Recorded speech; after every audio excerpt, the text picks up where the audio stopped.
然上升好多哎，赶快去帮我确认。请求确认太阳黑子。黑子确认无误。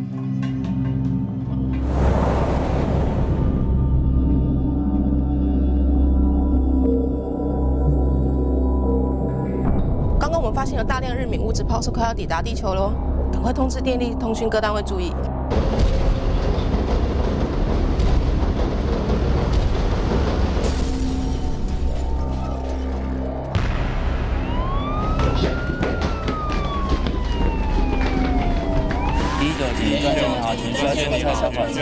前患者清醒了，请不要担心，立刻帮您派救护车过去。好，我们已经收到你们停电的通知，我们刚刚已经救护车在路上赶了。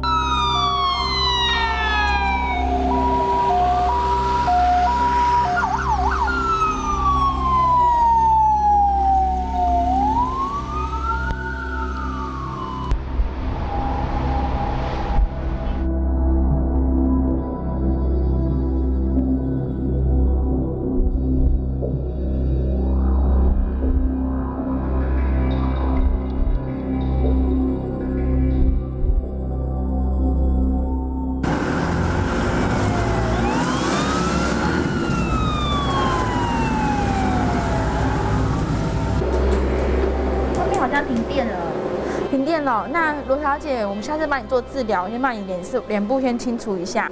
奇怪，你们怎么会突然停电？我也不知道哎，今天大楼管理员没有提醒我们这件事情。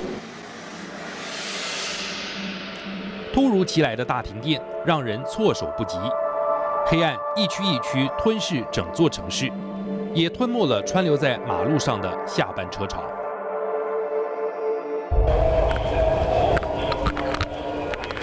报告执勤官，目前各区回报电力受损情况严重，大约100户左右停电。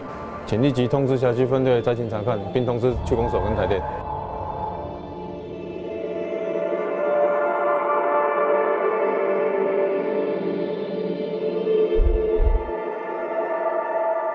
黑暗的降临就像骨牌效应一样继续蔓延。就在这个时候，天空充满了一道道 犹如彩绸或是缎带一般的淡绿色光幕，不断上下飞舞翻动。这一道道的帘幕就是极光。究竟发生了什么事？当人们还一头雾水，搞不清楚是什么状况的时候，供电系统陆续停摆，还直接冲击到靠着电力运行的大众运输工具。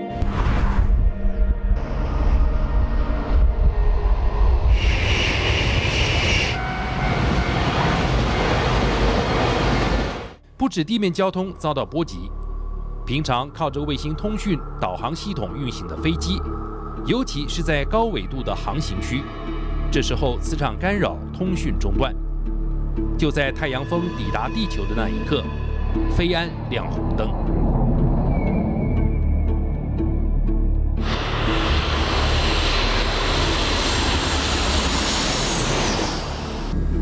Taipei Tower, Cast 109er on final 10 miles. Mayday, Mayday, Mayday.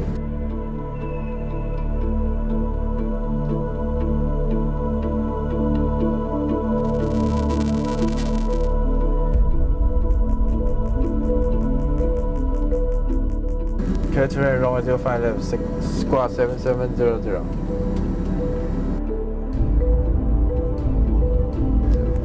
发生什么事了？ 我不确定哎，没关系，你就稳住。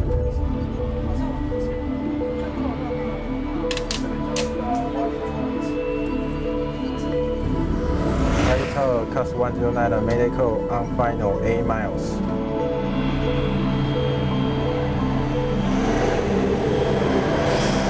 紧急情况，无线电都失效。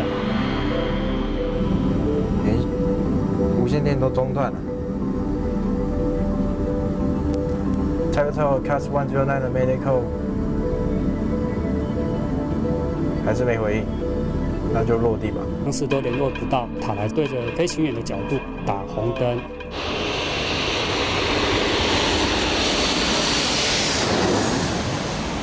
卫星讯号遭到干扰，从空中到地上，只要是借着卫星来接收的通讯和电信系统，都受到波及。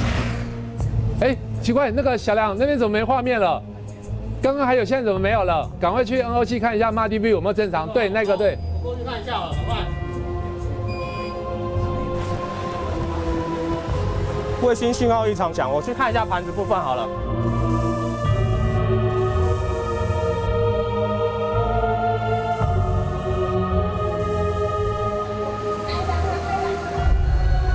刚刚监测到频谱异常的抖动，我们来去天线机房查看。刚刚电视画面已经有中断的现象，频谱上讯号就是上下晃动的很厉害，就是一下高一下忽高忽低这样的。再去检查那个相对应的文件，我们就找出来，哦，原来这个是电离层的这个所造成的这个讯号的闪动。卫星的 carrier level 过低，所以 RD 解不出来。小李，这讯号还会干扰一阵子，不会马上恢复，赶快通知各单位。好。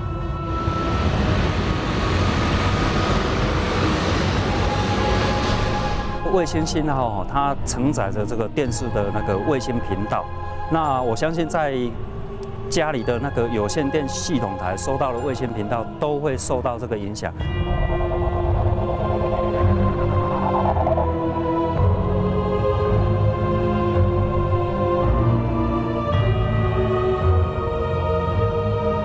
通讯系统停摆，包括电话、网路。观看到一半的越洋球赛，正是紧张的关键时刻，讯号突然中断，甚至连车上的广播和 GPS 导航系统都不正常。因为在地球上空的卫星早已遭受风暴的破坏，地球正被太阳风暴侵袭。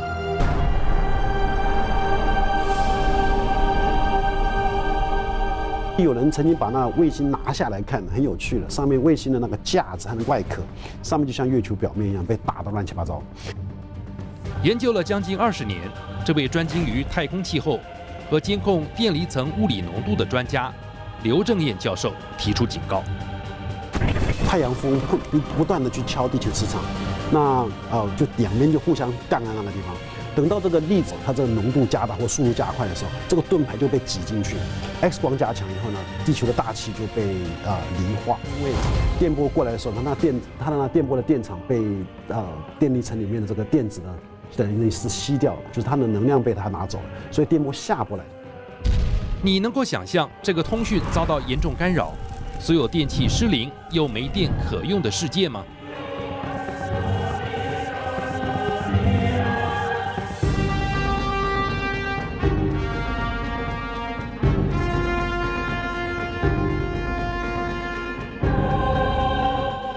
观测到太阳表面有面积很大的黑子群，不只是黑子面积大，似乎还伴随着大量太阳闪焰喷发地球。太阳闪焰总共呢分成 A、B、C 还有 N、X 5种等级。那一般来说从 A 到 C 这3种呢算是比较小规模的闪焰，那最大的是 X 等级。它闪的时候，它就是会产生叫光波，所以它那个闪焰会产生闪焰以后呢，大概经过8分半就到我们的地球上面来。这如果它的发生的不是太阳塔的正表面，而是在侧面的话，那对我们影响是有限的。但是如果是正表面的时候，那它的因为非常时候有可能会影响到我们地球。2014年1月初，监测太阳的卫星发出通报，位在台湾台南地区的南营天文中心和全世界天文单位每天同步持续监控太阳的活动。这一回发现，太阳表面出现了一道强烈的闪焰，先是看到它光度增加，接着2天到4天后还发出太阳风，也就是爆发日冕喷发现象，把太阳里高能量的光子和强烈带电的粒子抛出来。一旦抵达地球，太阳风暴就会扰乱地球磁场。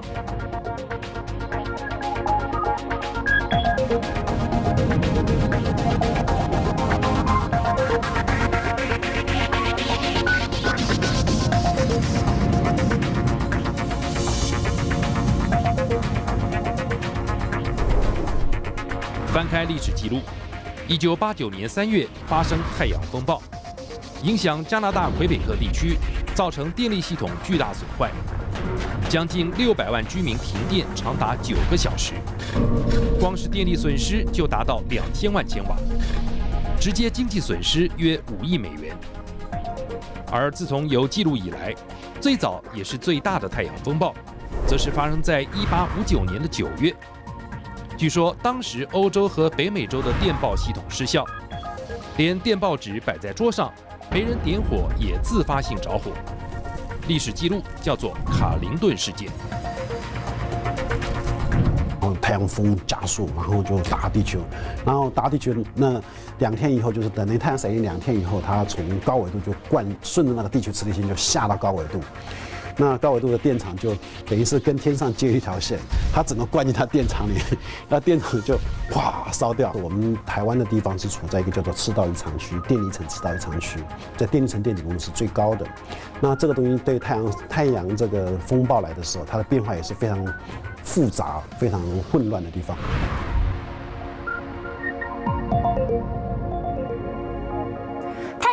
很可能威胁台湾地区，不能大意。今年初，台湾的监测人员就发现了在太阳表面有巨大的黑子群，至少可以装进30颗地球。而根据过去的统计，每隔11年就是一个周期，太阳黑子的数量会由少到多接近高峰，然后再从多变少。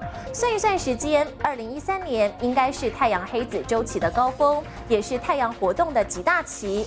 隔了1年，今年2014年。太阳活动依然还在剧烈的高峰期。这个黑子群跟1月初所发现是同一批耶，而且它已经第3次横越太阳了。这个 AR1944黑子群已经在这边快60天了耶，是这次太阳周期里面最久的一次。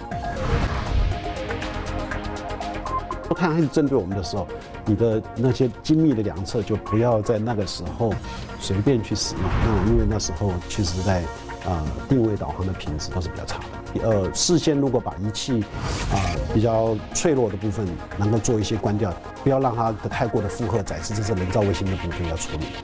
那至于我们老百姓的话，就是说你可能要说飞过极地的或者说是一般商用客机飞过极地，可能也都要特别小心，就是要就是知道你会承受比较多的这个辐射的这个量。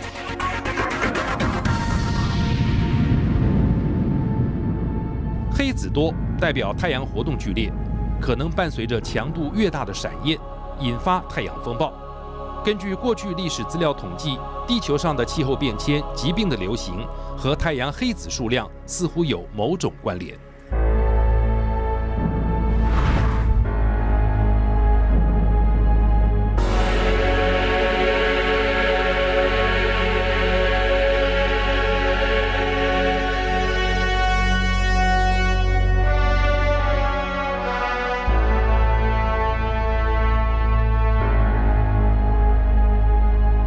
人类的这种历史记录，还是没有办法非常确切。但是比较有趣的是，有几个大的冰灾，因为饥荒嘛、瘟疫嘛，都在太阳黑子少的时候。这是不是巧合？目前科学家还在继续追踪。面对太阳风暴这种太空天气的效应，美国当局把经济、交通、通讯、金融交易等市场全面提升到国家安全的层次之上。科学家也警告，超级太阳风暴对地球的冲击，相当于一场小型核战造成的影响。人类感谢太阳带给万物生机，却也害怕它摧毁文明科技。究竟它何时会变脸？人类不敢掉以轻心。